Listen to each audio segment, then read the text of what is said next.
We have reports of a tense behind-the-scenes confrontation where he reached out to Irene directly demanding answers with the pointed question, "Why are you jeopardising my standing like this? You had absolutely zero leverage before this moment." And the record shows she indeed had nothing. That is a factually accurate assessment. He was instrumental in engineering a persona that provided her with massive strategic advantages in the industry. Naturally, Irene took offence to the implication, resulting in a significant emotional fallout between the co-stars. Breaking news tonight, Max Baer Jr. is officially the last man standing. At 88 years old, the man the world recognised for decades as the dim-witted Jethro Bodine is finally prepared to drop the facade and speak on the record. For decades, unverified rumours have circulated through Hollywood regarding what actually transpired once the director yelled "cut" on the set of the Beverly Hillbillies. The question on everyone's mind has always been, was the beloved granny character merely a role, or was she actually a terrorising force behind the scenes of the production? In an exclusive development, Max is finally setting the historical record straight. We are learning that the truth regarding Irene Ryan is far more complex and politically charged than a simple bowl of country victuals. The sole surviving hillbilly Max Baer Jr. remains in his residence today, presenting a stark and sombre contrast to the chaotic, laugh-track-fueled atmosphere of 1960s network television. At the age of 88, he has transcended the role of a mere actor. He is now viewed as a living, breathing time capsule of a bygone era in American entertainment history. He stands alone as the last surviving member of the legendary core four cast members from the Beverly Hillbillies dynasty. With Buddy Ebsen, Donna Douglas, and the iconic Irene Ryan all having passed on, the burden of history rests on his shoulders. When you are the final survivor, those memories begin to carry a significantly heavier weight. The public still looks at him and expects to see Jethro Bodine, the oversized goofy man-child, perpetually hunting for a career as a brain surgeon or a double-naught spy. However, investigative looks into his life reveal that Max was always substantially sharper and more politically astute than the caricature he portrayed on screen. He spent decades acting as the guardian of the show's legacy, but finding himself as the lone survivor has fundamentally shifted his strategic perspective on the past. For years, he maintained a strict code of silence regarding the secrets of the set out of professional respect. He refused to tarnish the magic for the millions of fans who continue to consume the reruns on a daily basis. But as we move further into the 21st century, time has a way of eroding the necessity for public relations approved sound bites. Max recognises a critical urgency. If he does not disclose the unvarnished story now, it risks being lost to the history books forever. He has reviewed the documentaries and analysed the biographies, and reports indicate he is exhausted by the sanitised, polished narratives that fail to capture the reality of the production. The central figure in this mystery is the woman who portrayed Daisy Moses. To the viewing public, she was the feisty, pint-sized powerhouse who governed the clan with a wooden spoon and a jug of moonshine. Yet behind the grey wig and those iconic wire-rimmed glasses existed a woman that Max understood more intimately than almost anyone else in the industry. They spent thousands of grueling hours together, labouring in the dirt of the studio backlot and sweating under the intense, scorching heat of the stage lights. Max vividly recalls the sensory details, the scent of strong tobacco, and the sharp biting tongue that had the power to verbally dismantle a director in seconds. Beyond the toughness, he witnessed the lonely heart of a woman who had sacrificed absolutely everything on the altar of show business. He is now prepared to discuss the internal friction, the exhausting late-night rehearsals, and the moments when the sweet grandmother persona evaporated, the instant production halted. This is not a smear campaign. This is about historical accuracy. It is time to have a frank conversation about who the real Irene Ryan actually was. While the world perceived a sweet elderly grandmother, the studio executives dealt with a veritable force of nature. Securing the role of Granny, finding the perfect Daisy Moses, was far more than a standard casting call. It was a high-stakes, desperate manhunt. Paul Henning, the mastermind creator of the show, sat on the precipice of a massive cultural phenomenon. However, he was acutely aware that the entire project would collapse if he failed to secure a woman capable of being simultaneously terrifying and endearing. The character profile demanded a tiny powerhouse, a woman who appeared as though a stiff breeze could topple her, yet possessed the internal fortitude of a runaway freight train. The casting department auditioned dozens of potential actresses, but reports confirmed that nobody was able to meet the specific demands of the role. Some candidates were overly sweet, while others were simply acting old. Paul was not looking for an actress in a costume. He needed authenticity. He required a genuine force of nature. Enter Irene Ryan. By the time she marched into that audition room, Irene was already a hardened veteran of the entertainment industry. She had invested years navigating the circuits of vaudeville and radio, honing a comedic timing that was sharp enough to shave with. But Hollywood remains a brutal landscape for a woman of advanced age, and Irene understood that this opportunity likely represented her final shot at stardom. She did not merely walk into the room, she commandeered the space. Max recalls the legendary accounts of that initial audition. Irene did not politely request the part. She seized it through the sheer force of her performance. She understood that Granny was not destined to be a mere sidekick. She was the engine driving the family dynamic. When she conducted her screen test alongside Buddy Ebsen, the chemistry was instantaneous and electric. Buddy was physically imposing and laid back, while Irene acted as the volatile spark plug that kept him constantly on his toes. However, there was a significant complication. Network executives expressed serious concerns. They feared Irene might be too intense or perhaps lacked the authentic hillbilly aesthetic in her real life. The reality was that off-camera Irene was a sophisticated modern woman. She appreciated high fashion, valued her privacy, and bore zero resemblance to a mountain woman. She faced the burden of proof she had to demonstrate a complete and total transformation. She returned home, acquired a tattered, raggedy dress, pulled her hair back into a severe, messy bun, and completely abandoned her Hollywood glamour. When she returned, the executives failed to even recognise her. That was the definitive moment the show truly launched. Max recalls that Irene's commitment to the role was intense and unwavering from day one. She understood that the comedy could only succeed if the character of Granny was 100% believable to the American audience. If the viewers sensed for even a second that she was merely an actress in a wig, the entire joke would collapse. She fought fiercely for the character's integrity, frequently engaging in heated debates with writers if she felt a line of dialogue did not reflect the authentic voice of the Hills.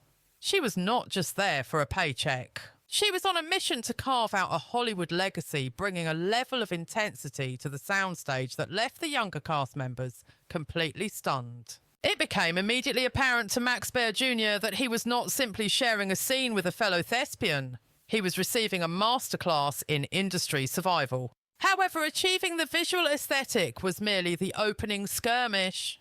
Maintaining that illusion through the day was the true battle anchored by the facade of makeup. Each day, well before the California sun crested over the exclusive hills of Bel Air, Irene Ryan was already stationed in a freezing production trailer. It is a detail often overlooked by the general public, but Irene was significantly younger than her on-screen persona when the series first hit the airwaves. Despite being only in her late 50s, she was tasked with embodying a matriarch who looked as if she had been weathered in a smokehouse for 8 decades, a transformation that was nothing short of brutal. This was not a simple cosmetic touch-up. It was a 60-minute ordeal requiring heavy industrial grease paint spirit gum and deep crevices etched into her skin to catch the studio lighting. Max vividly recalls watching her arrive on the lot, appearing as a polished high society professional. He would then witness her slow disappearance beneath layers of artificial aging. While Irene loathed the tedious process, she was absolutely committed to the final result. She recognised that the granny visage was her ultimate strategic asset. Once the wig was secured and the wire-rimmed spectacles were perched, Irene Ryan ceased to exist. Even her physical stance underwent a radical shift. She would collapse her shoulders and adopt that trademark frantic rhythm, leading Max to joke that the cosmetic served as a high-voltage battery.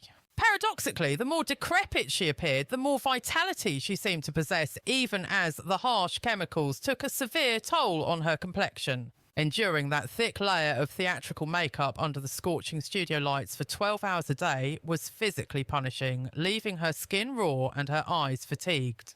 Yet, despite the agony, Irene refused to compromise. She insisted the aesthetic remain gritty and authentic rather than comfortable. She had no interest in portraying a sanitised television grandmother. She aimed to embody the tough-as-nails survivor from the Ozarks. Max observed how this disguise altered the on-set hierarchy.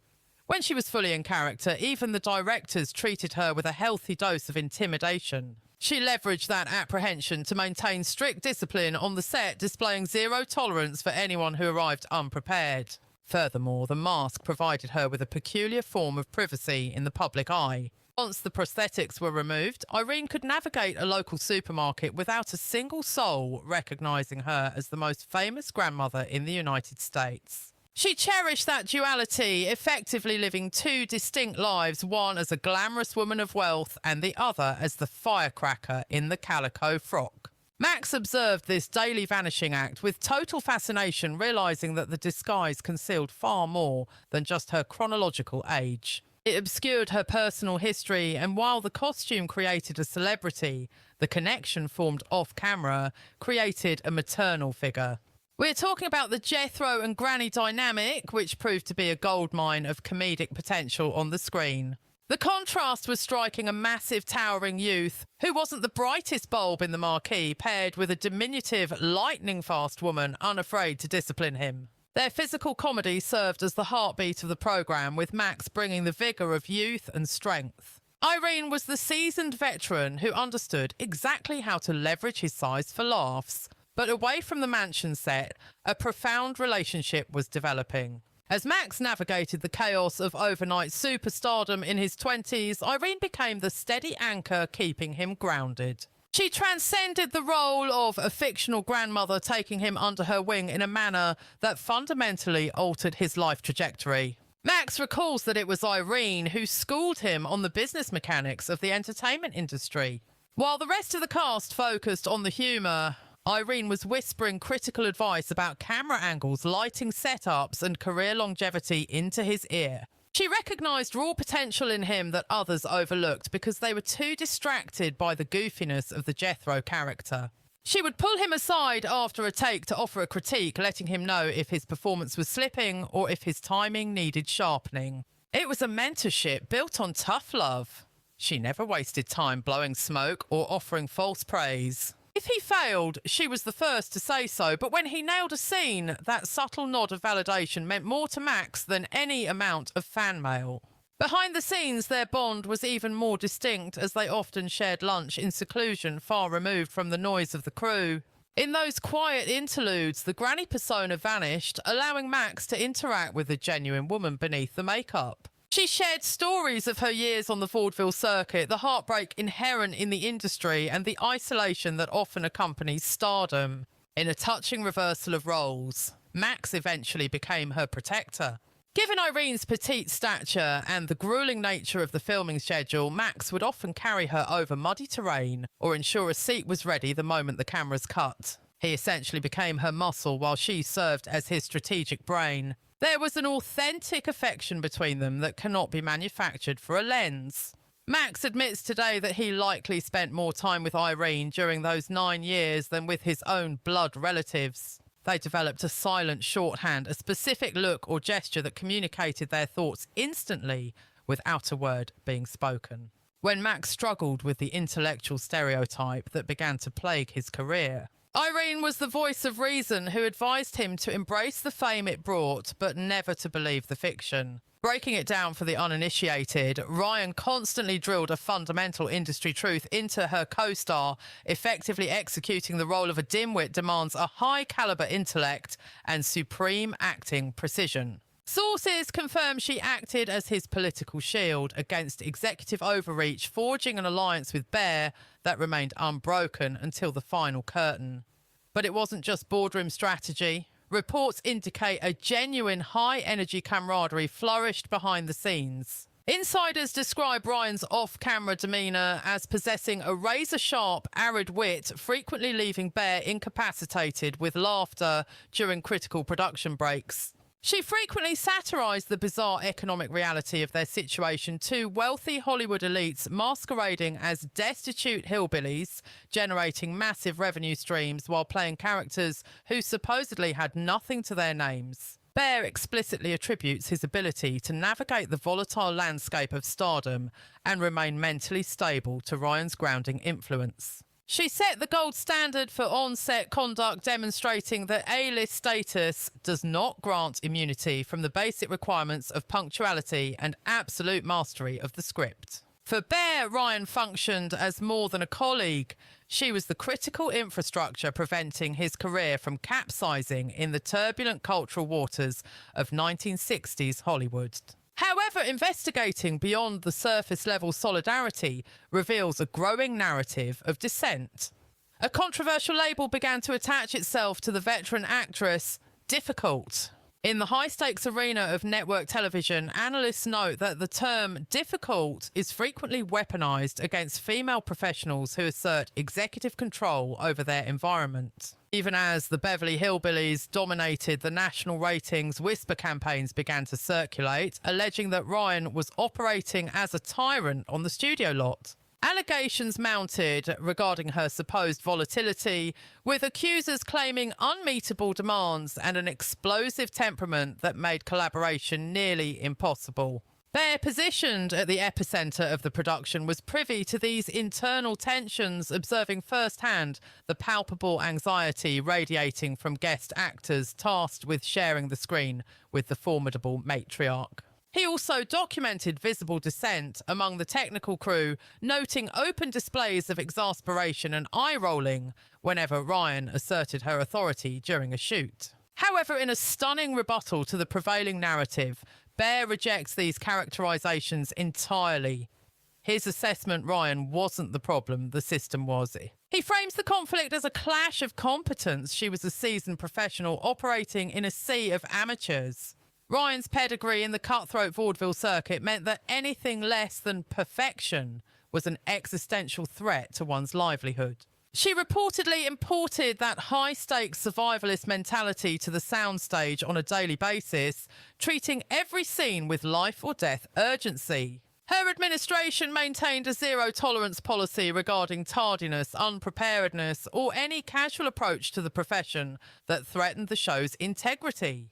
Baer recalls specific incidents where directors attempted to implement ill-conceived character adjustments only to be immediately overruled by Ryan's superior grasp of the material. This wasn't ego-driven obstructionism, it was a strategic defense of intellectual property.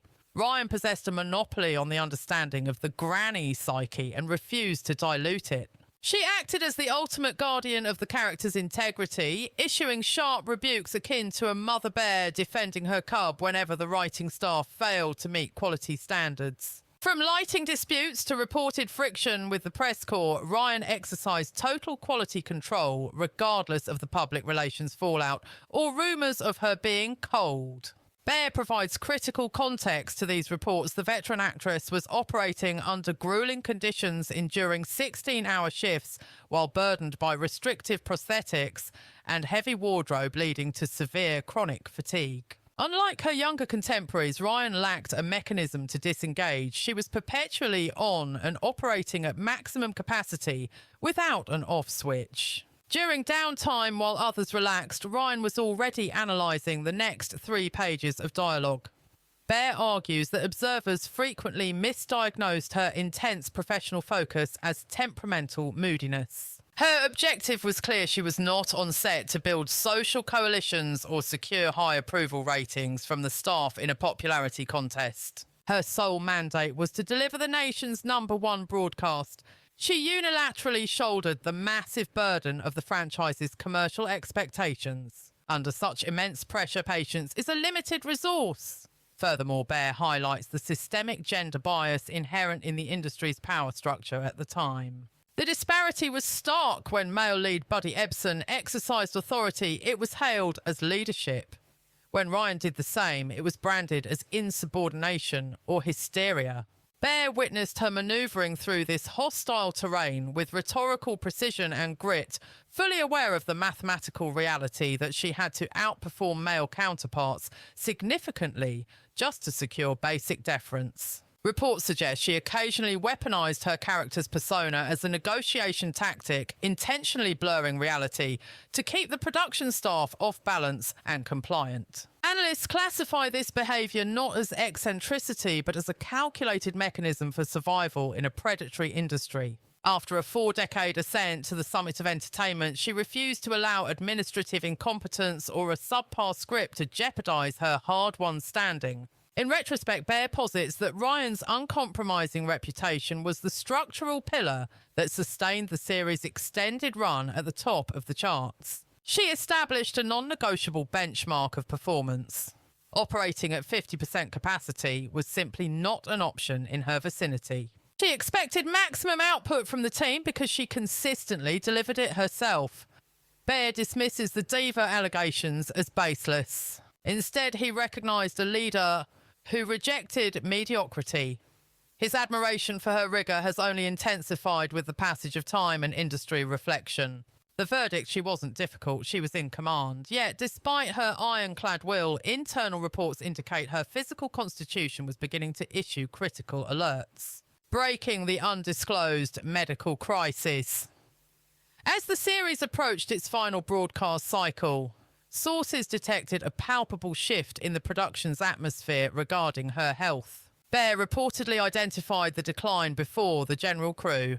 While Ryan continued to execute her technical duties with precision, the vitality behind the performance was visibly flickering. Physical deterioration became evident, with significant weight loss causing the elaborate costumes to engulf her diminishing stature more than usual. Adhering to a strict code of silence, Ryan refused to disclose her condition, embodying a generational stoicism that viewed complaints as unacceptable weakness. For Ryan, acknowledging illness was a strategic vulnerability she simply could not permit herself to indulge in. With the livelihoods of hundreds of crew members hinging on her participation, she refused to compromise the production schedule or let the team down. Baer recounts harrowing off-camera moments where the star would physically collapse into her seat, exhibiting signs of total systemic exhaustion between takes. Yet the instant the assistant director issued the command for places, she underwent a radical, almost frightening transformation, reactivating her performance mode with the discipline of an elite athlete. Sources close to the production indicate that Max Baer Jr. began implementing a silent surveillance protocol on set, frequently intervening to provide hydration and nutritional support, even when the veteran actress insisted she required no assistance. Although Baer reportedly detected a significant decline in her condition, Irene Ryan established a strict diplomatic embargo on the topic, making it clear that her health was not up for debate. Intelligence suggests her motivation was twofold: a fierce rejection of pity and a strategic move to prevent CBS network executives from panicking over the potential liability of their lead asset's medical status. An investigative look back confirms that Ryan was actively battling the preliminary stages of congestive heart failure and the precursors to the cerebrovascular incident that would ultimately claim her life. However, during that specific time frame, she publicly dismissed these alarming symptoms as nothing more than the natural wear and tear of the aging process. In a brilliant tactical maneuver, she utilised the granny persona as effective camouflage. If her gait was sluggish or her frame appeared fragile, the public simply interpreted it as a commitment to the character's elderly aesthetic. Baer, however, was not deceived by the performance. Witnesses state he observed her white-knuckling the studio furniture for stability the instant the red recording lights were extinguished. It was described as an unprecedented display of fortitude, a scenario where the actress was physically holding her biological functions together solely to ensure the continuity of the broadcast. Even as the legendary sitcom concluded its historic run in 1971, Ryan refused to pivot towards retirement. Instead, she accelerated her career trajectory with aggressive determination. She transitioned her brand to the live stage, securing a high-profile contract on Broadway for the musical Pippin.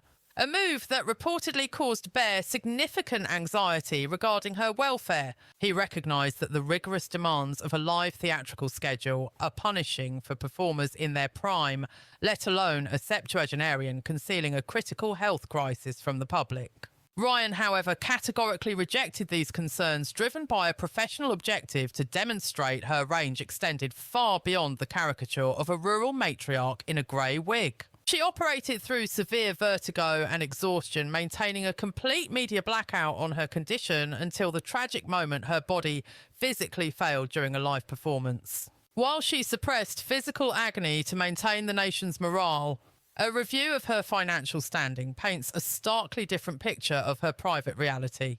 By the mid-1960s, the Beverly Hillbillies had transcended television programming to become a cultural and economic juggernaut. For Irene Ryan, this success translated into a tier of financial liquidity she had never encountered during her previous decades on the grueling vaudeville circuit. Public perception suggested she maintained a modest lifestyle similar to her on-screen counterpart, perhaps residing in a humble cottage. But financial records indicate the reality was diametrically opposed. Reports confirm that Ryan possessed a profound appreciation for affluent living and the upper echelons of high society. After years of navigating the logistical nightmares of budget touring, she exercised precise agency over her capital the moment substantial royalties began to accumulate. Assets included a premium condominium in a luxury high-rise, a fleet of high-end automobiles, and a wardrobe of designer couture that replaced the costume rags immediately after filming wrapped.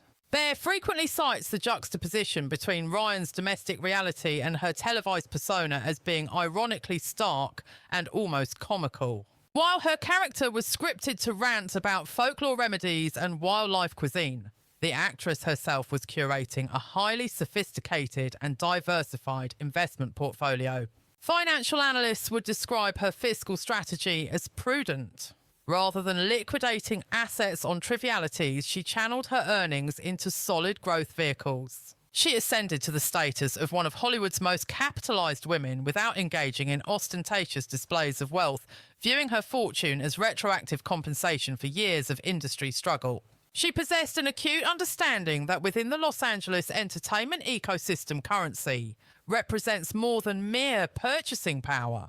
It is the currency of autonomy and leverage, although the accompanying celebrity status introduced complex logistical challenges for her personal life. Due to the ubiquity of the broadcast, Ryan faced a constant public expectation to embody the granny archetype in her off-hours, making anonymity impossible.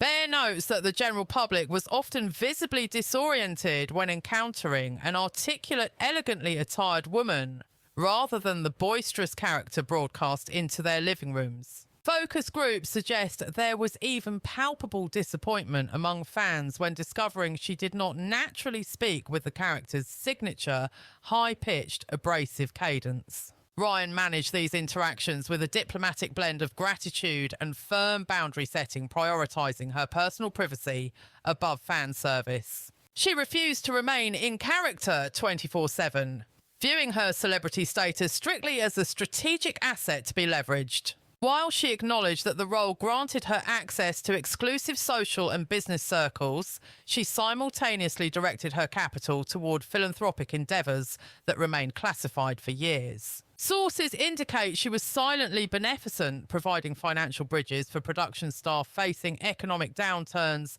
and funding charitable organisations without seeking public credit.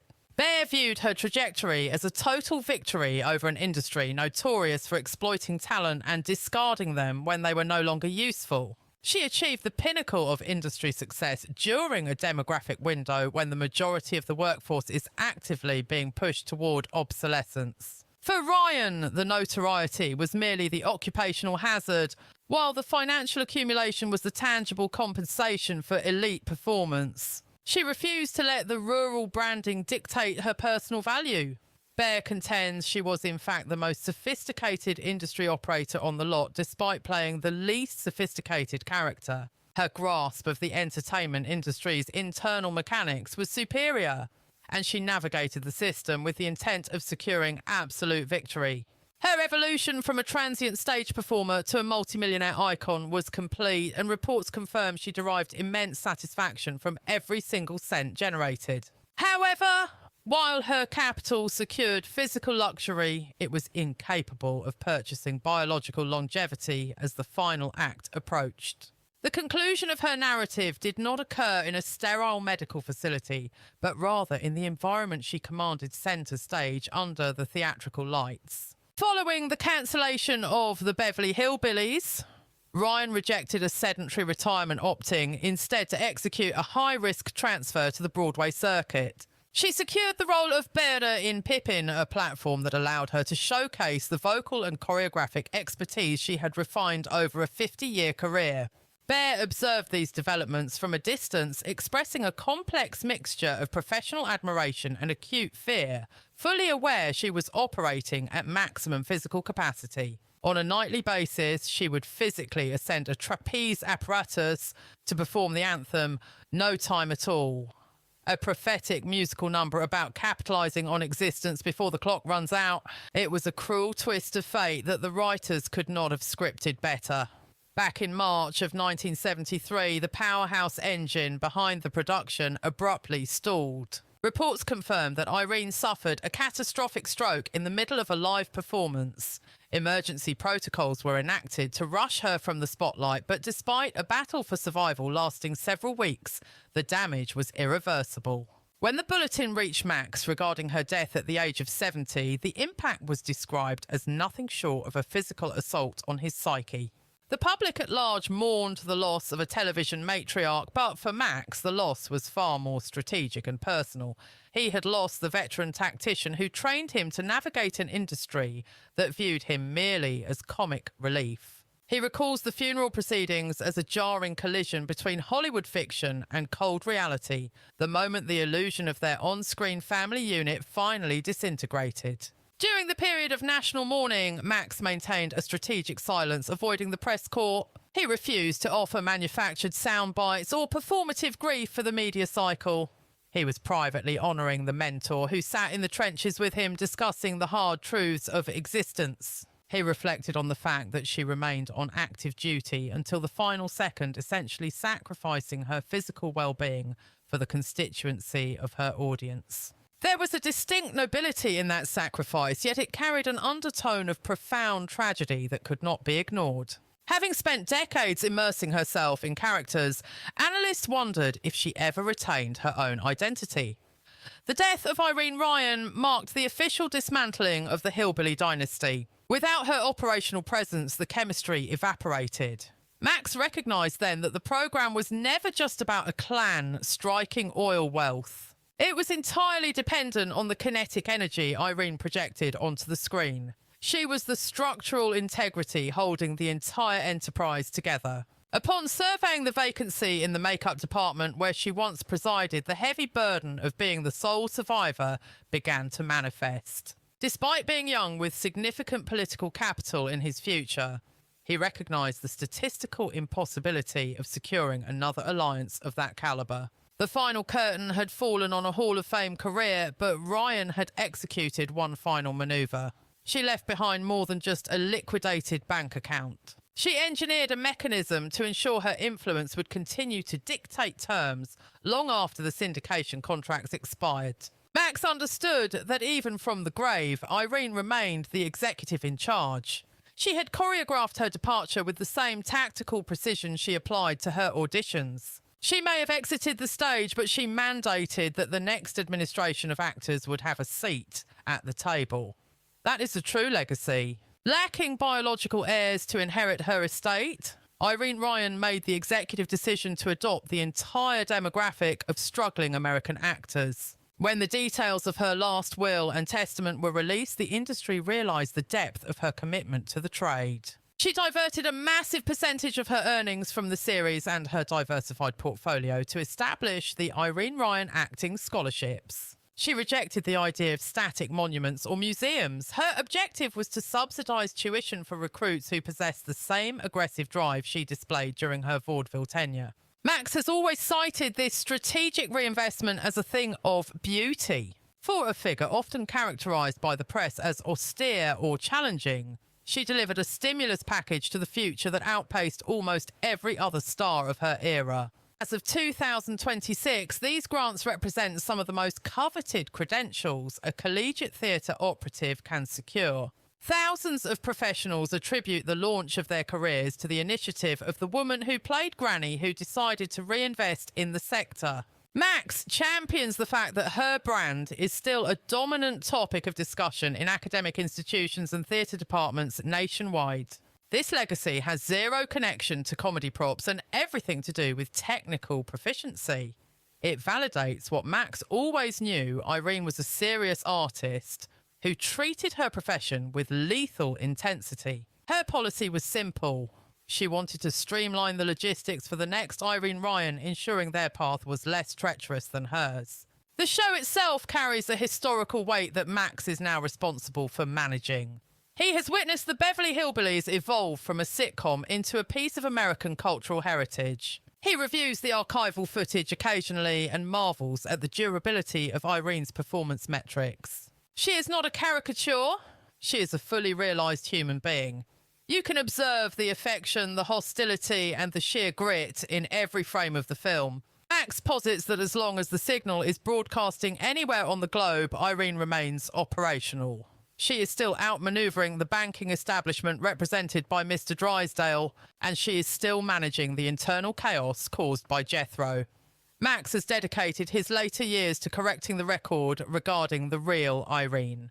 He acts as the diplomatic bridge between the black and white era and the modern day. He takes pride in briefing the public on her generosity and tactical brilliance. He accepts that his own public approval rating is permanently linked to her administration, and he would not alter that arrangement. To Max, the scholarship fund is not merely a financial transaction. It is irrefutable evidence that the Iron Lady of the set possessed the most substantial humanity in Hollywood. While the scholarships maintain her brand recognition, it is Max's testimony that keeps her spirit authentic.